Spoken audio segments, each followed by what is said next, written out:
What are the most unusual and bizarre things that are done in Madagascar? As an island country in East Africa, Madagascar has developed a culture of its own, distant from the rest of the African continent. In addition to these cultural practices, it has also developed some taboos and the strangest things that are normal in the country. Some are natural, while some have been shaped by centuries of history. But what are these unusual things that the West considers taboo, because Western society deems them unsuitable and inappropriate? What about burying the umbilical cord, eating leather shoes to survive, and dancing with the dead? Welcome to a new episode of Black Afric Diary, a channel where we talk about Black African history, culture, arts, and civilization. It's a place where you will see the real picture of Black Africa, its stories, and the events defining it. In this episode, we will tell you about things that are normal in Madagascar and should be respected, but that are considered taboo and strange. Let's get started.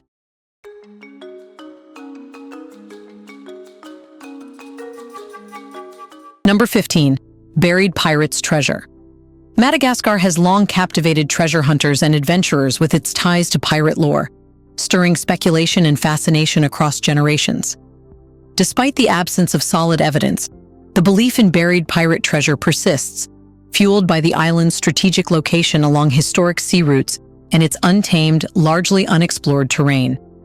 During the golden age of piracy, which lasted from the late 17th to the early 18th centuries, Madagascar served as a sanctuary for pirates on the run from naval authorities and European adversaries. Its hidden coves, secluded bays, and dense forests provided perfect hideouts for pirates to repair their ships, replenish supplies, and plot their next raids. Among the infamous pirates associated with Madagascar, Captain William Kidd looms large. Legend has it that Kidd buried treasure on the island before his capture and subsequent execution in 1701.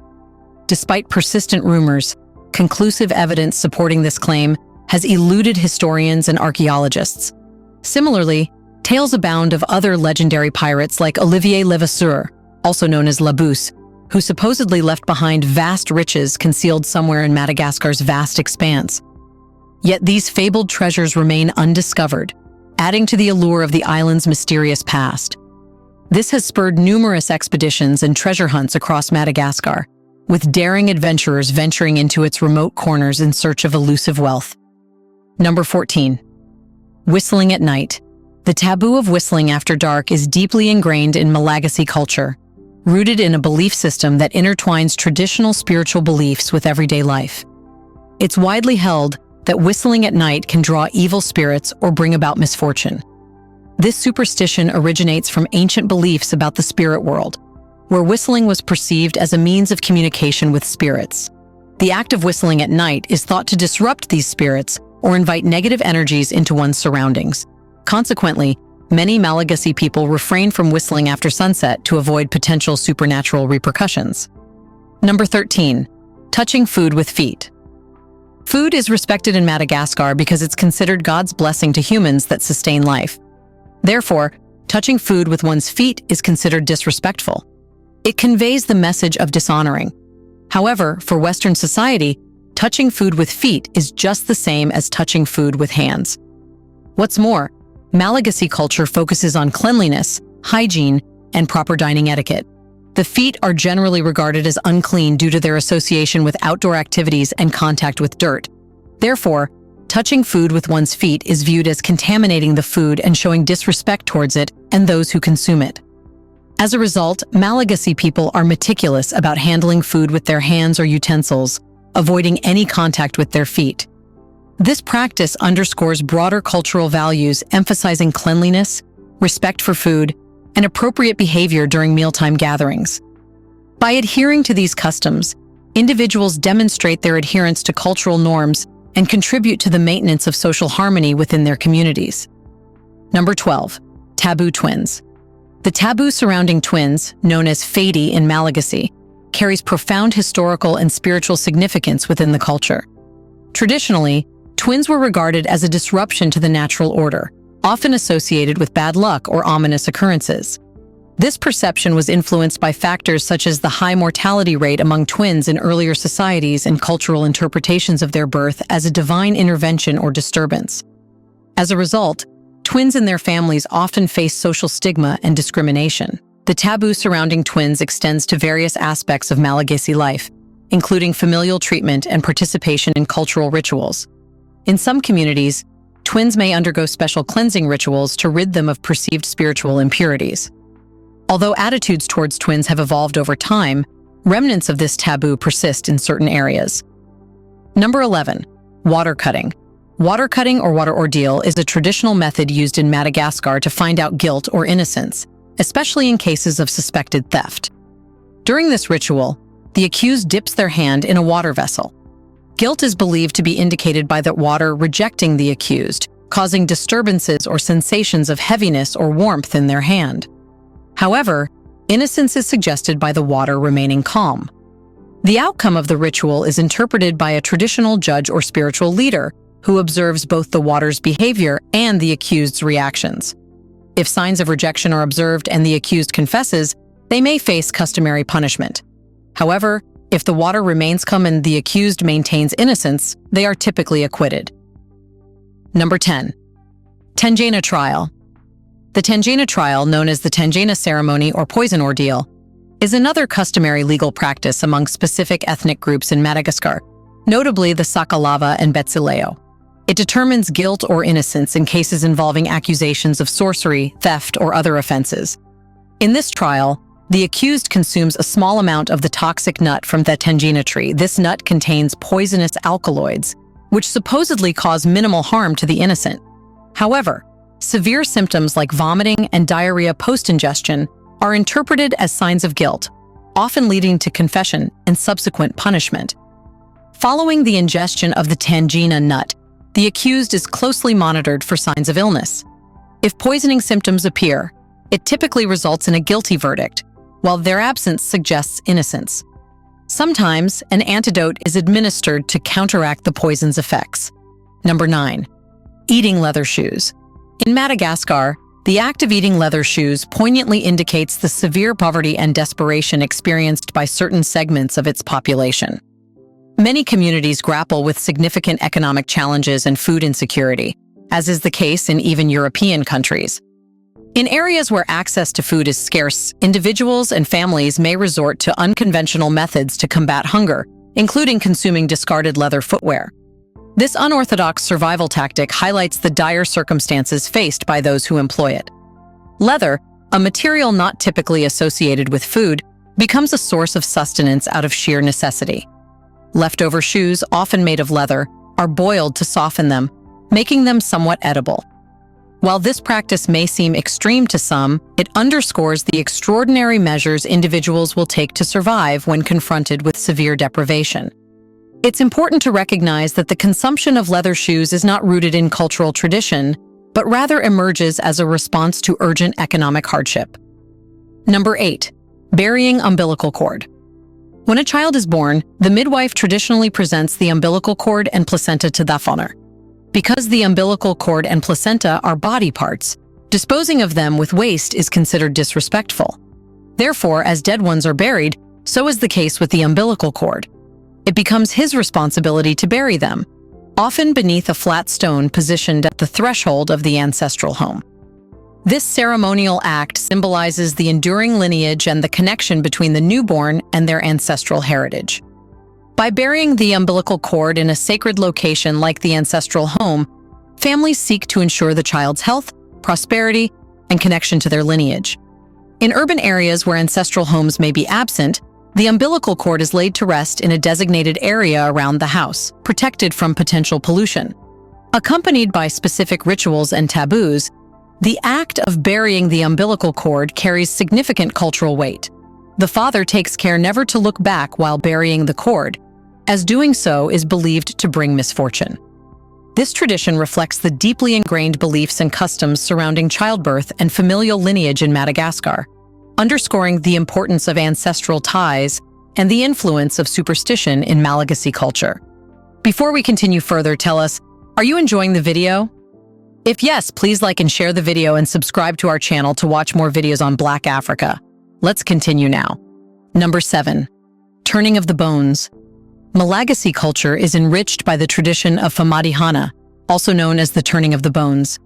This unique funerary ritual holds profound significance for specific Malagasy ethnic groups, particularly the Merina people, and is known as one of the nation's most cherished cultural ceremonies. During Famadihana, the remains of deceased ancestors are respectfully unearthed from their graves and adorned with fresh shrouds. These adorned remains are then taken to a ceremonial procession, accompanied by music, song, and dance. Families gather to pay homage to their ancestors, commemorating their legacies and reinforcing familial bonds across generations. This ritual is believed to strengthen the connection between the living and the departed, ensuring that ancestors continue to exert influence and provide guidance to their descendants. It serves as a heartfelt expression of love, reverence, and appreciation for deceased family members, as well as an opportunity to seek their blessings for the future. Famadihana embodies Malagasy beliefs concerning the cyclical nature of existence and the enduring bonds that unite family members, both living and deceased. While it may appear unconventional to outsiders, Famadihana holds profound significance within Malagasy culture, serving as a poignant expression of identity, tradition, and communal solidarity. Number 6. Eating only after elders have eaten. In many cultures, including specific communities in Madagascar, a profound tradition revolves around honoring elders and prioritizing their needs, particularly during mealtime rituals. One prevalent practice is waiting until elders have completed their meals before beginning one's own. This tradition is deeply rooted in cultural principles of respect, deference, and familial duty. You should know that within Malagasy society, elders are deeply respected for their wisdom, life experience, and contributions to the community. As a gesture of honor and gratitude, younger members of families or communities often yield to elders, allowing them to dine first before partaking in their own meals. This custom reinforces the hierarchical structure within both familial and communal settings, underscoring the significance of honoring the needs and preferences of elders. By upholding this tradition, individuals exhibit care and consideration towards their elders, ensuring they receive sustenance and attention before addressing their own hunger. Through this practice, individuals reaffirm their commitment to familial values and community solidarity, fostering a sense of unity and mutual respect across generations. Number 5. Stone Death Forest. The Grand Tsingy in Madagascar stands out as an awe-inspiring geological marvel nestled within the Tsingy de Bemaraha National Park, a UNESCO World Heritage Site located in the country's western region. The term Tsingy, originating from the Malagasy language, translates to "where one cannot walk barefoot," perfectly capturing the rugged limestone formations that characterize this exceptional landscape. Reaching impressive heights of up to 70 meters, the limestone pinnacles of the Grand Tsingy have been shaped over millions of years by the relentless forces of erosion. Through the passage of time, rainwater, wind, and natural elements meticulously carve the limestone into a maze of complex formations resembling a forest of stone spires. Exploring the Grand Tsingy presents an adventure in itself as visitors maneuver through narrow paths, cross-hanging bridges, and ascend ladders suspended over deep depths. The landscape is a surreal combination of sheer cliffs, winding caves, and hidden gorges, evoking a profound sense of wonder and discovery. Despite the challenging conditions, the Grand Tsingy teems with abundant plant and animal life. Indigenous species uniquely adapted to the karst environment thrive here, including rare orchids, palms, and succulents. Epiphytic plants cling to the vertical cliffs and crevices, injecting vibrant splashes of green against the stark limestone background. Moreover, the Grand Tsingy serves as a sanctuary for wildlife, boasting several lemur species such as the Deccan sifika and the red-fronted brown lemur. The skies above are graced with the flight of birds, including the majestic Madagascar serpent eagle and the elusive Madagascar fish eagle. Meanwhile, reptiles, amphibians, and invertebrates have adapted to thrive in the challenges of this unique habitat. Number 4. Sorcery and witchcraft. Sorcery and witchcraft have deep roots in the traditional beliefs and practices of Madagascar. Known as Olo Malaza and Tromba, these mystical forces are thought to exert significant influence over nature and individuals' lives. Traditional healers, referred to as empsychety, play a central role in addressing issues related to sorcery and witchcraft. In Madagascar, people often seek out these healers or sorcerers to find remedies for illnesses, safeguard themselves from malevolent forces, or resolve personal and familial concerns. These practitioners utilize various methods, including herbal treatments, rituals, divination, and spiritual counseling, to counteract the perceived impacts of sorcery or witchcraft. The belief in sorcery and witchcraft is connected to broader cultural concepts surrounding spirituality, ancestor reverence, and the supernatural realm. While some Malagasy individuals approach these practices with doubt or caution, others see them as valid avenues for confronting life's adversities and uncertainties. Despite the influences of modernization and Christianity, the faith in sorcery and witchcraft remains widespread, especially in rural areas where traditional beliefs hold strong sway. These practices are fundamental to Malagasy culture and continue to shape beliefs, behaviors, and social interactions throughout the country. Number 3. Vezo sea burials. The Vezo people, who primarily reside in the southwestern coastal regions of Madagascar, hold a deep cultural and spiritual bond with the sea, which significantly influences various aspects of their lives, including burial customs. Sea burials are a common practice among the Vezo, deeply ingrained in their belief system that emphasizes the sea's role in the cycle of life and death. When a member of the Vezo community passes away, their body is prepared for burial according to local traditions. The deceased is wrapped in cloth or placed in a simple coffin, often adorned with symbolic offerings such as flowers. Traditionally, the burial ceremony takes place on the shoreline, where relatives and community members gather to bid farewell to the departed. A procession accompanies the body to the water's edge, where prayers and blessings are offered for the journey into the afterlife. Once at the designated burial site, the body is gently lowered into the ocean, often with the assistance of wooden boats or canoes. This solemn ritual symbolizes a return to the elements and a reunion with ancestral spirits, reflecting the Vezo's profound reverence for the sea as a source of life, sustenance, and spiritual connection. Number 2. Strangest creatures. The ai emerges as one of Madagascar's most iconic and peculiar animals. As a nocturnal primate, it features large, luminous eyes, bat-like ears, and an elongated, slender middle finger. This unique primate taps on trees to locate grubs and insects hidden within, exhibiting an unconventional feeding behavior that has cemented its status as one of the animal kingdom's enigmatic figures. Equally notable is the Madagascar hissing cockroach, which, despite its commonplace classification, stands out due to its considerable size, reaching up to 3 inches in length.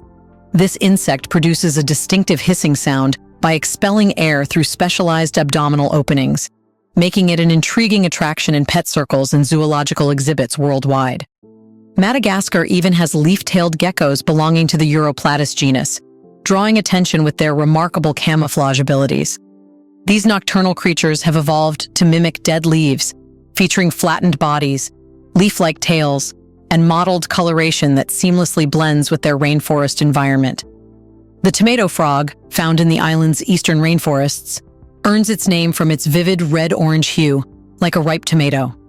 These robust amphibians possess toxic skin secretions as a defense mechanism against potential threats, inflating their bodies and releasing noxious substances when provoked, effectively deterring potential adversaries. Number 1. Eating the dead. The custom of samba, which is consuming the flesh of deceased relatives, is deeply ingrained and controversial within Malagasy culture, especially among the Antandroy and Antanasi communities in southern Madagascar. This ritual, with its roots in ancient beliefs and traditions, serves as a final gesture of respect and connection to the departed. Emerging in the pre-colonial era, samba reflects the spiritual perspective of these communities, where death is seen not as an end, but as a passage to the spirit realm. Elaborate ceremonies surrounding death and burial emphasize the importance of honoring the deceased and nurturing a spiritual bond with them. Following a death, meticulous preparations are made for samba. The body undergoes careful handling and preservation before being dismembered, cleaned, and cooked over an open flame. The cooked flesh, often seasoned with herbs and spices, is then shared among family members and close relatives in a communal feast. At the core of samba lies complex spiritual beliefs and symbolism regarding death and the afterlife. Consuming the flesh of the deceased is regarded as a way to absorb their essence and spirit, ensuring their ongoing presence and impact within the community. Moreover, samba serves as a means of reinforcing social ties and unity within Antandroy and Antanosi society. Partaking in the ritual meal fosters a sense of closeness and solidarity among participants, strengthening the bonds that bind them as a community. Despite its historical significance, samba has faced increasing controversy and decline in recent times. External influences such as colonization, Christianity, and modernization have prompted many communities to abandon the practice in favor of more conventional burial methods. Do you think these practices and things should be respected because they are part of Madagascar's culture? Isn't it true that the West should not be allowed to label what's ethical and what's not? In the comment section right below, share your thoughts about these practices in Madagascar. Do you want to watch more videos like this one? If yes, subscribe to our channel and press the bell icon next to it. We bring videos on Black Africa, its history, rich arts and culture, and things the world should know about. Thanks for watching. And until the next video, stay tuned.